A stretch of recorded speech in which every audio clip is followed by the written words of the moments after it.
Thank you so much for that wonderful introduction and for the warm welcome. I have been really had such a great time working with Marty ever since he first heard me speak here at the Princeton Club a few months ago, and then came up to invite me to give this very prestigious lecture. It's a great honor to follow in the footsteps of so many luminaries. I also then found out that my good friends Missy Alexander and Bill Petkanis are very involved with this wonderful organization, so it's been a pleasure, a personal pleasure, as well as a professional one. I did a lot of, or I shouldn't say a lot, but a reasonable amount of research about general semantics in order to understand where you are coming from, so to speak, in the hope of linking my general message to your general semantics principles. And in addition to reading through a couple issues of etc., I bought a couple of books. Marty, I bought 2 books that you wrote. One was a continuing education guide to teaching general semantics, and as a professor myself, I was very fascinated by that. But I must admit, the one that really did grab my attention the most was Practical Fairy Tales for Everyday Living, 2nd edition. And there is much that resonated from those fairy tales and the morals that were propounded so entertainingly and wittily in the fairy tales, so much that resonated with messages in my book. So I thought what I would do is give a few quotations from and titles of some of these fairy tales and link them to some of the themes in my book. So first of all, the introduction, which gave to me a helpful précis, if you will, of general semantics. Marty says that it is to promote sound thinking, smart decision-making, stress reduction, emotional self-management, and getting along better with others, to assist individuals to gain a more accurate picture of themselves and the world in which they live. And then he quotes G.K. Chesterton saying that fairy tales are more than true. I love that turn of phrase, more than true, not because they tell us that dragons exist, but because they tell us that dragons can be slain. And that whole constellation of ideas ties in very much to one of the themes in my book, which, Scott, you asked about, and I promised that I refused to answer because I promised that I would make the remarks to the audience in general. And that is that this idea that I got from listening to social psychologists and cognitive behavior psychologists and other experts in mental health, and I do understand from the reading I've done that some of those fields of psychology claim some connection to general semantics. I hadn't realized that in advance, but now I understand that's not surprising to me, because what they are all saying is that words do not necessarily harm us, that we can give them the power to harm us, but we can also deprive them and the speakers who are trying to harm us of that power. So I thought I would, to that point, quote a social psychologist who works with a wonderful organization that I'm also affiliated with called FIRE, the Foundation for Individual Rights in Education, and her name is Pamela Paresky. She also does a column for Psychology Today. And so she speaks for a lot of people in her field that, yes, words can be stressful, but not necessarily. And number 2, that stress is not necessarily bad for us. There can be positive aspects of stress as well. So she said high levels of perceived stress are associated with adverse physiological impact. If one person tells herself that listening to a speaker is going to be intolerable and harmful, the experience will be more stressful for her than for the person who tells herself it will be an opportunity to defeat a bad idea. Moreover, if we believe that stress causes harm, we may in fact suffer more harm from stress, while if we believe that stress is enhancing, we can experience increases in anabolic or growth hormones. So that struck me as being very, very similar and in spirit with these messages in Marty's introduction and in general semantics. And then in terms of whether we are better off, quote, protecting ourselves from hateful or hated speech, there's a similar point that it might not necessarily be good for our mental health or our well-being in general. These are just assumptions that most people make, right? That hateful speech harms us and therefore censoring it will be good for us. So again, I'll start with a quote from Pam, but she's one of many experts that I quote to this effect. And here she's talking specifically about the campus context, which you asked about, Scott, where this attitude has been prevalent, but it's been pervasive in society in general. She says, professors and administrators can compassionately encourage students to overcome their discomfort about objectionable ideas, or they can convince the students that they need protection from words that cause them injury. And she actually puts the injury in quotation marks. The latter, however, in other words, protecting the students, quote unquote, is a recipe for misery. It only serves to create victims or at best survivors, rather than joyful and effective human beings who not only thrive, but are able to make a difference in the world. And every time I make this point, I really feel it's important to stress that I don't want to come across, and I know Pamela and the other experts I quote do not want to come across as blaming the victim. I mean, if you're allowing yourself to feel miserable as a result of hateful speech, that it's your fault. Not at all. But rather the empowering, respectful message that all of you, all of us, can learn the mental habits and attitudes to not give the words the power to harm us. And I thought it was interesting that, through my book, I quote two strains of experts for that same conclusion. One are the mental health experts, such as Pamela Peresky, but the other are activists, human rights activists, social justice activists, racial justice activists who say, if you want to make a positive difference in the world, you have to learn to confront those who hate you and think that you're inferior and going to try to make you inferior. You have to overcome that and disempower them and look down on them rather than allowing them the power to disparage you. And one of the many, I quote Barack Obama and many other racial justice activists. One I'm going to quote who has quite a following among young people, a political organizer and also a media commentator, is Van Jones, African American.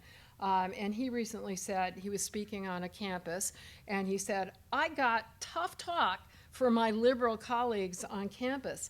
I don't want you to be safe ideologically. I don't want you to be safe emotionally. I want you to be strong. I want you to be deeply aggrieved and offended and upset, and then to learn how to speak back, because that is what we need from you. So a confluence of both mental health experts and political activists, focusing on the internal and the external, how we can take control of the impact that words have on us. And I wanted to give a very, this topic is just, every day there are new developments. And so the most recent example that I came across, it's like from 2 days ago of somebody who, in the real world, a student, happened to be a football player at Penn State University who was not allowing hateful words to have the disparaging impact that they could have had. This was, his name is Jonathan Sutherland. He's a football player at Penn State, and he was the subject of a hateful, disparaging social media post about his dreadlocks and how dreadful they were, and there were racist overtones. And I thought it was so interesting that Sutherland said this, and people were coming to his defense, including his coach, wonderfully, and he said, although the message was indeed rude, ignorant, and judging, I've taken no personal offense to it, because personally, I must respect the speaker before I respect his opinion. Okay, now, getting beyond the introduction, I read all of the fairy tales. I'm going to give you, I'm going to refer to only a handful of them. The first being Einstein and Elmer the Elementalist, with a subtitle, Causation is Typically Multifaceted. And here the star is Call Me Al Einstein, and he holds forth against elementalistic tendencies, assuming that there is the cause of any phenomenon. And I think that's so characteristic of not only assumptions about the cause of harm and the cause for the method for reducing that harm, but there's also a binary that we're constantly coming across, black and white, either or.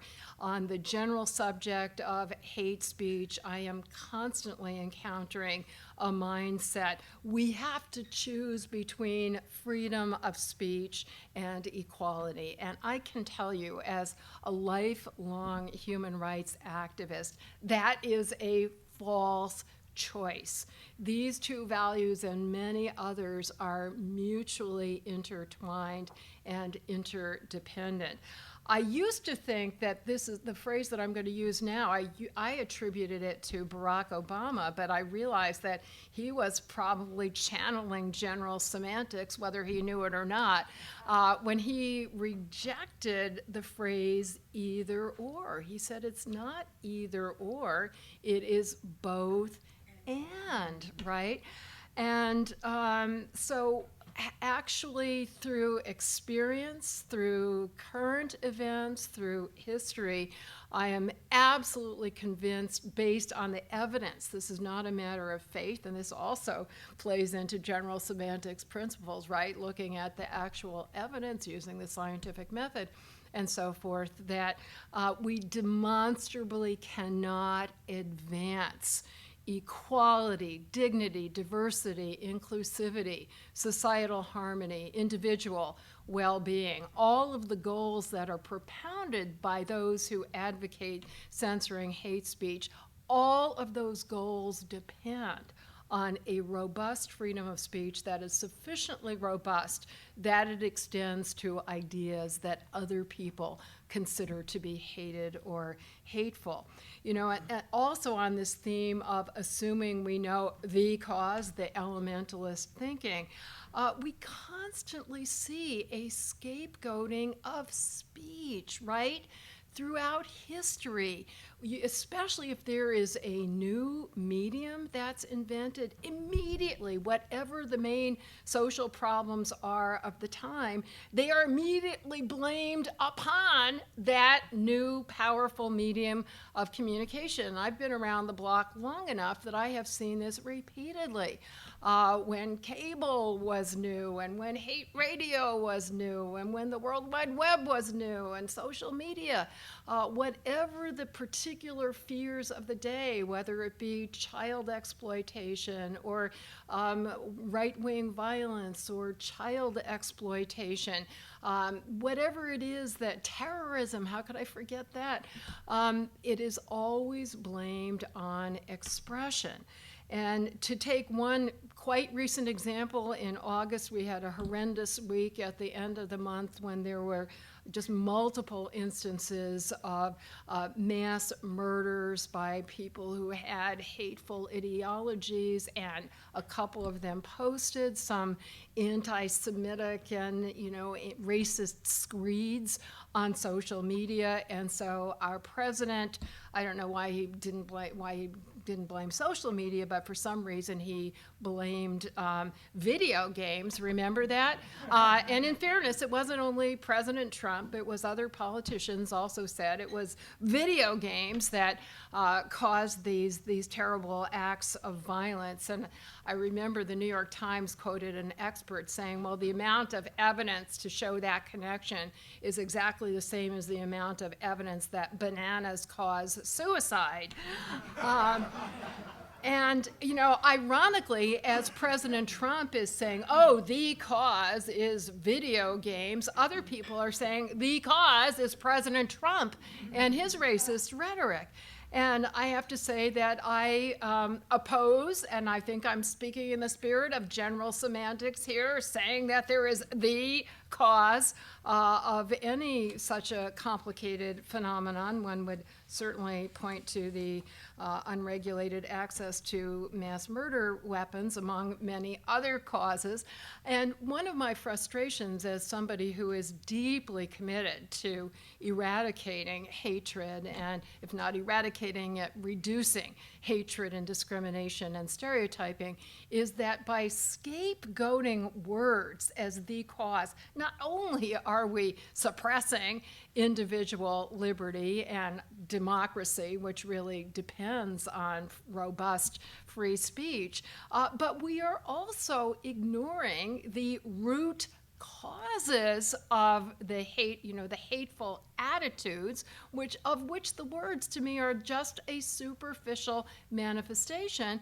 And we are also distracted from pursuing the actual discriminatory and violent conduct. And it's so interesting, Robert, friends of mine and colleagues in Australia, New Zealand, the UK, Europe, other countries, Canada, that do have anti-hate speech laws express a frustration that their governments are not sufficiently prioritizing laws against actual discriminatory conduct. I was on a panel recently with the chair of the New York Human Rights Commission, who had just come back from an international conference of people in her position, comparing notes about what to do about burgeoning discrimination, tragically, around the world against the usual targets, including immigrants and refugees. And she was astounded at how many of these other jurisdictions didn't even have laws making it illegal to discriminate on these bases. Well, why do they need those laws? We're going after hate speech. And of course, you could do both, but too often government, and we've seen it on universities as well, say, oh, well, we're doing something about discrimination because we are punishing hateful speech. And in terms of how futile that is, I mean, it might feel good. Politicians might claim credit for doing something. It is not actually a solution. And to that effect, I want to quote, coming from this same series of incidents in August, which led to enormous crackdown by social media outlets, including some that had been very speech protective in the past, one of which is something called the Cloudflare, which provides like a deep background infrastructure service. And it's particularly, so you can't really have any communication or presence online unless you have the kind of protection that they provide. It would be analogous roughly to a utility like access to drinking water, where we don't discriminate on the basis of what your ideas are, right? So the CEO of Cloudflare, Matthew Prince, had the following to say at the end of that week. He said, almost exactly 2 years ago, we made the determination to kick another, went right after they had kicked off 8chan, because 8chan was the site that where these screeds were posted, I think by the New Zealand shooters as well as by some in the United States. So they yielded to pressure and they kicked off 8chan. He said, almost exactly 2 years ago, we made the determination to kick another disgusting site off Cloudflare's network, the Daily Stormer. But they quickly came back online using a Cloudflare competitor. They have bragged that they have more readers than ever. I have little doubt we'll see the same happen with 8chan. Removing 8chan from our network does nothing to address why hateful sites fester online. It does nothing to address why mass shootings occur. It does nothing to address why portions of the population feel so disenchanted they turn to hate. Okay, next, there are 3 interrelated fairy tales and morals that I'd like to recite. One is the wisdom of delay. Not in the sense of procrastination, okay? So one of the lines from that fairy tale is, delay reactions long enough to investigate and respond to circumstances in a thoughtful manner. Next, Sam and the scientific method, and their key buzzwords are observe, test, evaluate. And then the third one in this trilogy that I saw as related is called The Wizard of Is. The word is can lead people to confuse opinions with facts. So here we again come to that instinctive opinion that words cause harm and that censorship would end that harm. And this, I want to give you an illustration, especially of the fact-opinion distinction here. Many years ago, and it's from a very related subject, a crusade by some feminists starting in the late 1980s, really reaching a crescendo in the 90s, that certain sexually oriented expression, which they described with a demonizing term, pornography, they said that it was degrading to women, that it led to discrimination and violence against women, and therefore should be censored.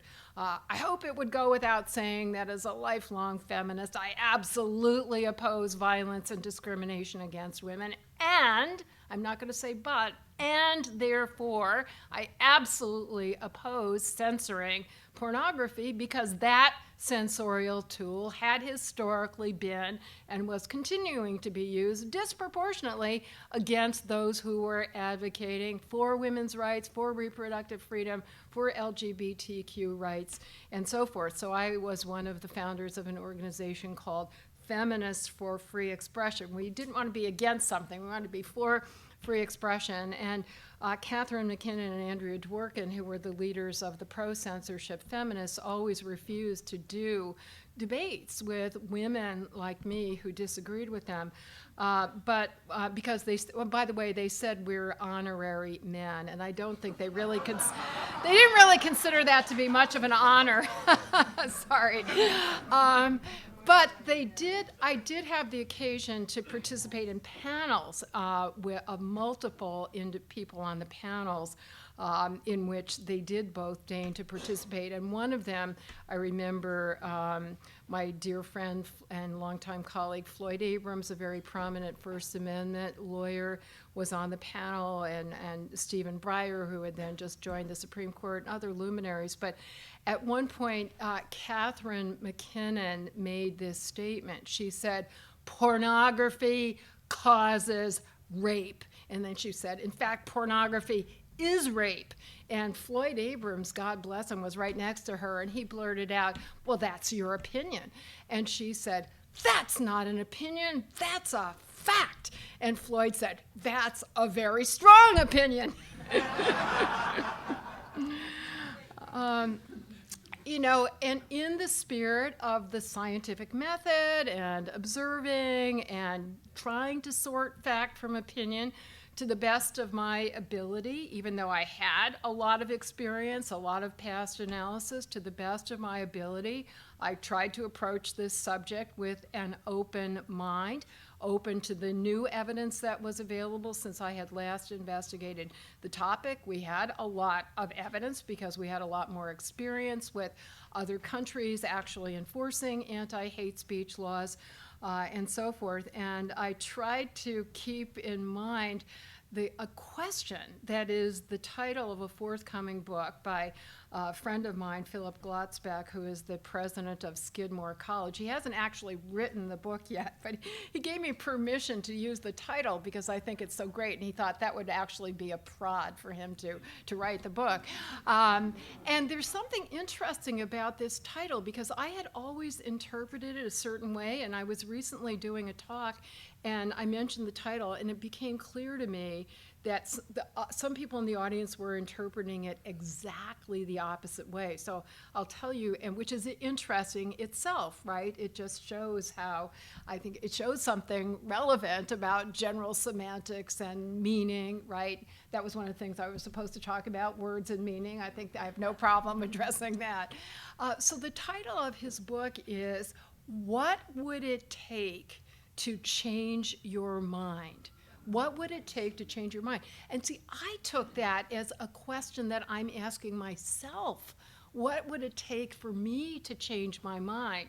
And in this audience that I mentioned, there was somebody who was fairly hostile, and she took it as a confrontational way for me to say to her, what would it take for me to change your mind? And I didn't mean it that way at all, and Phil confirmed that.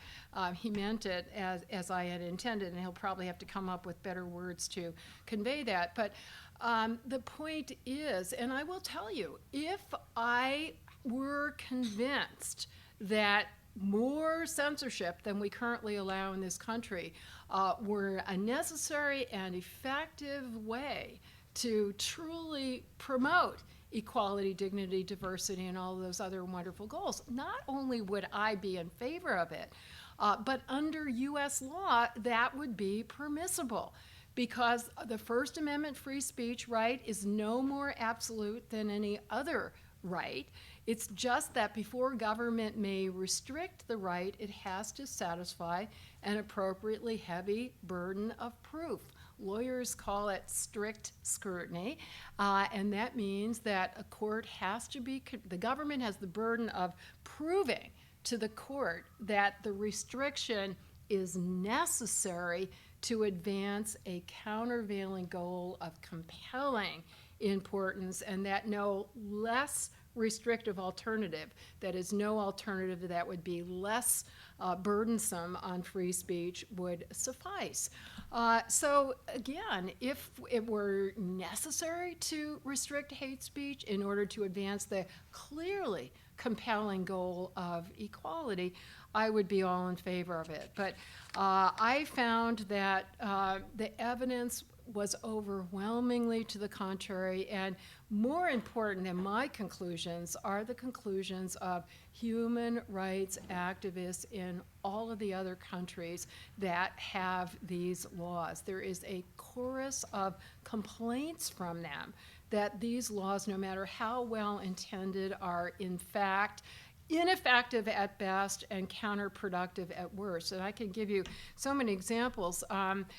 Just 2 weeks ago, I did a debate in the United Kingdom for an international conference of media lawyers, and I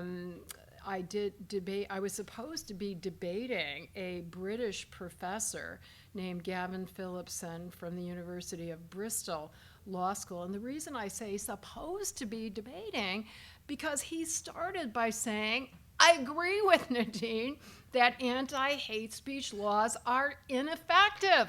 Well, why was he defending them? Because of the symbolic value that government is sending a message that it's not okay to hate. We can get into the downsides of that kind of symbolism.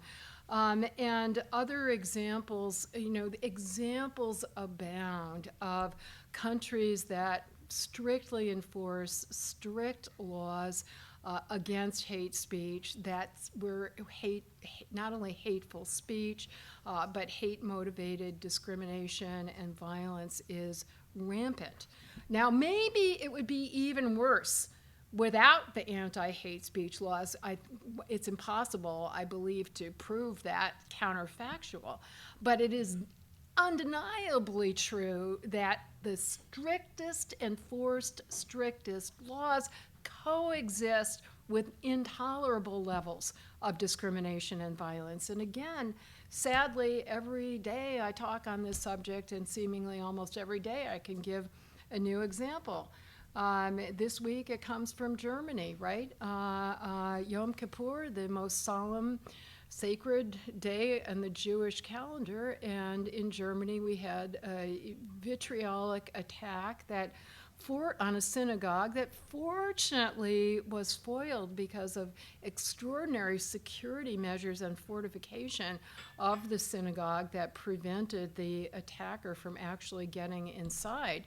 But he did succeed in murdering 2 people, and with a video camera mounted on his head to try to film it, and ranting off with anti-Semitic screeds. Human rights advocates in Germany and by the way, I'm using anti-Semitism as a recent example, but there in Germany and other European countries have experienced frightening levels of violence against other minority groups, including Roma and Gypsies and immigrants and refugees.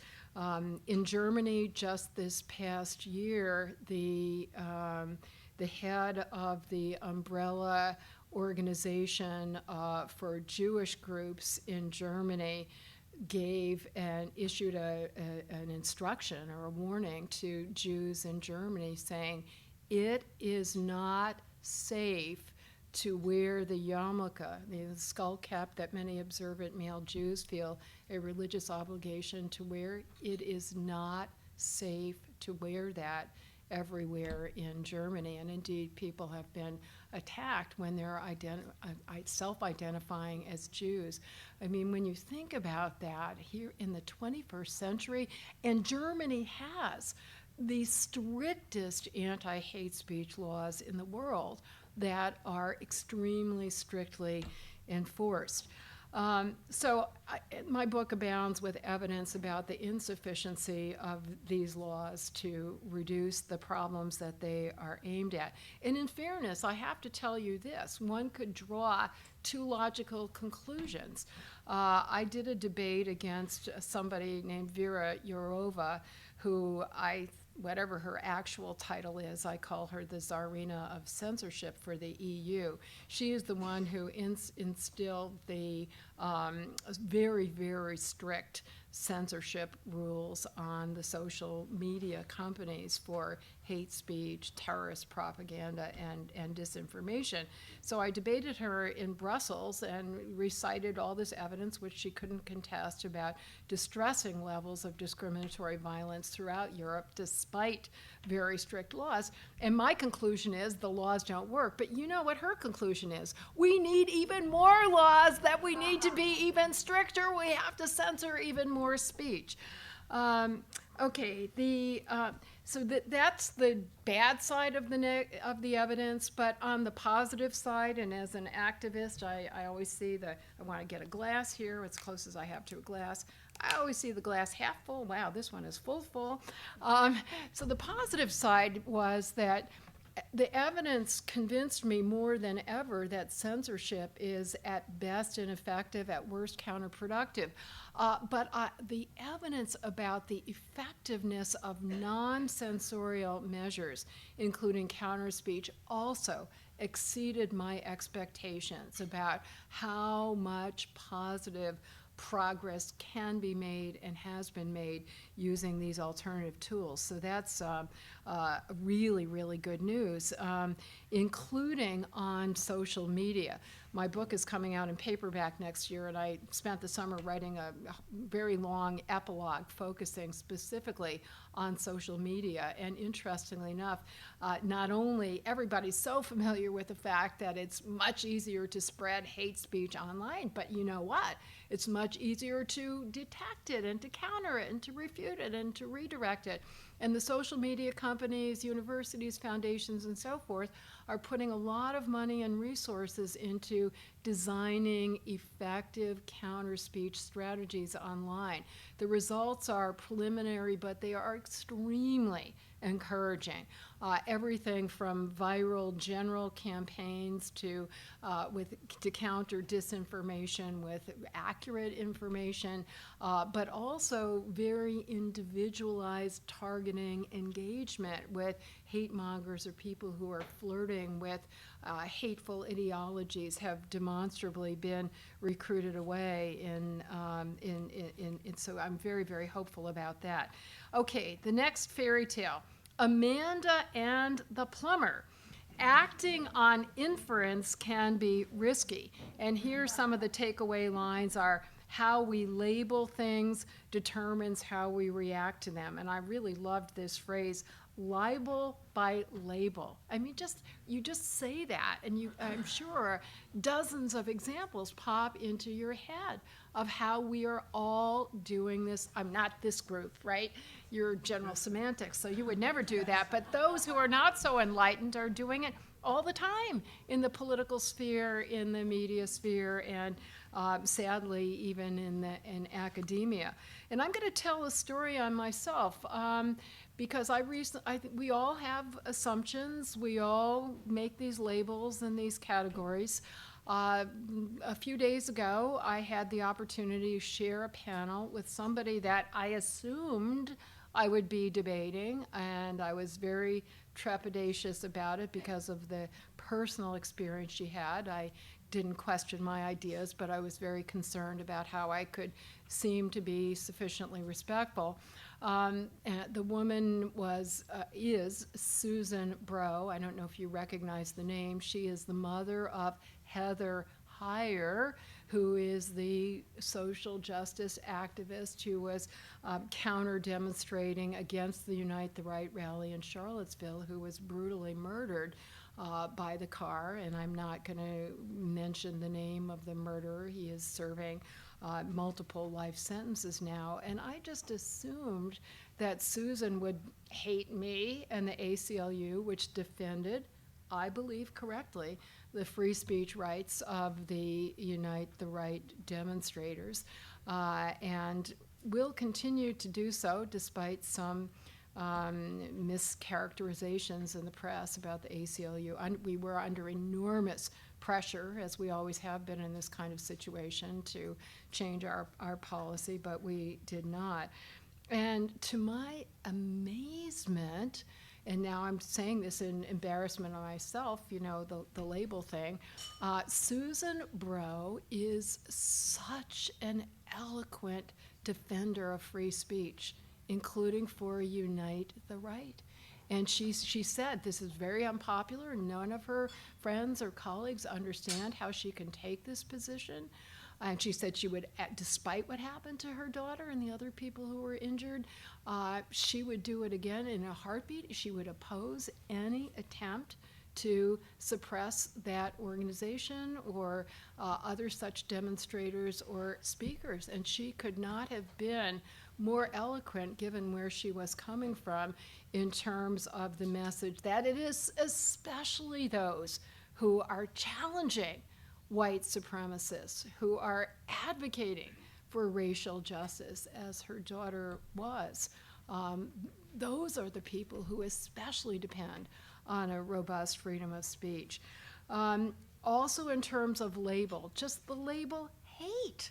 One person's hate is somebody else's love. And I heard such a remarkable example today. I was listening to Terry Gross on Fresh Air interviewing Megan PhelpsRoper. Megan, some of you may have heard her TED Talks on this subject in the past. Megan is, she was born into the Westboro Baptist Church, this organization whose website says it all, www.godhatesfags.org. It was founded by her grandfather, Fred Phelps.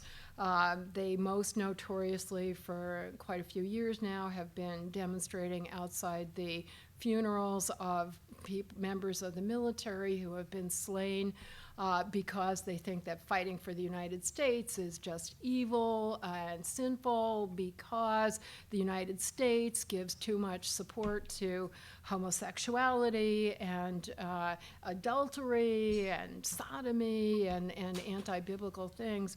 And to make a long story short, Megan is a very dramatic example of a phenomenon that I mentioned earlier, which is online recruitment away. A lot of people actually use the term redemption of actual hate mongers like Megan, who was on Twitter to recruit people into her cause, hating, by the way, not only gays, but Jews and Catholics, and basically they hated the whole world except for the Westboro Baptist Church. And through very patient and compassionate, sustained engagement with her by other people who had a sense of humor and a sense of empathy and compassion toward her as an individual, building up a human bond, right? It's not an effective technique to rant and rave against somebody. It's certainly not effective to lock them up in prison or fine them, as would happen in many other countries, but even to ostracize them or stigmatize them, as is so often the temptation in this country, that just doesn't work. But this compassionate outreach did, and she's got a new book now called Unfollowing, How I Loved and Left the Westboro Baptist Church. But you know, it's so interesting, I've been calling her a hate monger, but as a result of listening to her, and I'm listening to her book as well, I realized that she and her family truly believed that they were acting out of love. And I actually am convinced of that, because when you think about it, and I hadn't really thought about it, their website is God Hates Fags. It's not We Hate Fags. They really believe that you are going to be condemned to hell, eternal damnation, because God hates what you're doing. We love you. And she actually quoted Bible verses about the way you show your love to a sinner is to redeem them and to preach to them to end their sinful ways so that they can escape eternal damnation.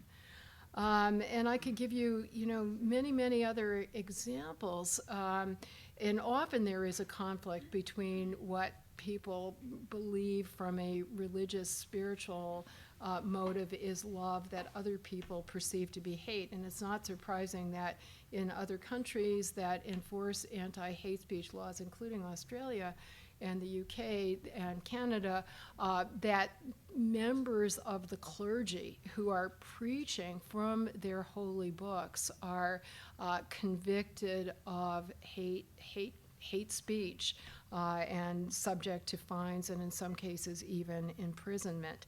Again, we may strongly disagree with the message, but I think that that methodology of criminalizing is completely counter to so many values, including, okay, I'm running out of time here. Okay, so let me give you one other example, which is, I want to give this example out of great respect and affection for my friends Missy and Bill, who are very talented musicians. And if you haven't yet had the pleasure of hearing them, you've got something wonderful to look forward to. So one of many people who are now putting out chronicles of how they are engaging with hate mongers using more speech in a successful way is a blues musician, African-American, named Daryl Davis, who for decades has been, because of the music connection, and he performs throughout the Deep South and bars where he's often finding himself next to members of the KKK, and he can tell by their tattoos, and the music becomes a bond. And again, you don't hit it confrontationally. You develop a relationship, and he's written a book and done TED Talks about how he has a collection now of 200 white robes that were turned over to him by now former Klan members. And he said in an NPR interview, he said the following: when two enemies are talking, they're not fighting. If you spend 5 minutes with your worst enemy, it doesn't have to be about race, it could be about anything. You will find that you both have something in common. As you build upon those commonalities, you're forming a relationship. And as you build that relationship, you're forming a friendship. I didn't convert anybody. They saw the light and converted themselves. Okay, just one final fairy tale, and then I'll wrap it up. And this one is called Faith in Frankland. And it was a mythical place where everybody speaks the truth very frankly and bluntly, and they have a motto: truth talks, BS walks. And then there was a counterexample who was a civil servant. He was a civil servant. And, so civility, self-restraint, not government censorship, but voluntarily doing it ourselves. And here I just have to tell an anecdote. In the Princeton Club is where the ACLU National Board met during all the many years of my presidency, so it's bringing back fond memories. And I have to tell you, I had a board of directors that was 82 people. Most of them lawyers, knew Robert's Rules of Order backward and forward, and we'd have these meetings that went on the entire weekend, yelling and arguing and dissenting and points of order and points of objection. And when I became elected ACLU president, the New York Times had one of those person in the news profiles, and the pull quote was something corny but true. I said about, I want to emphasize the American Civil Liberties Union, because it was right after George Bush I was attacking Michael Dukakis for being a card-carrying ACLU member, and that was seen as being unpatriotic. And my husband, who had sat through so many of these knockdown, drag-out, boisterous board meetings, looked at it and he said, I wish you would emphasize the civil in American Civil Liberties Union. Okay, to wrap it up, I'm going to end on something positive, which is the counterspeech. And again, I am so convinced in hearing from people who are victims of hate speech and hate crimes that this really means something to them.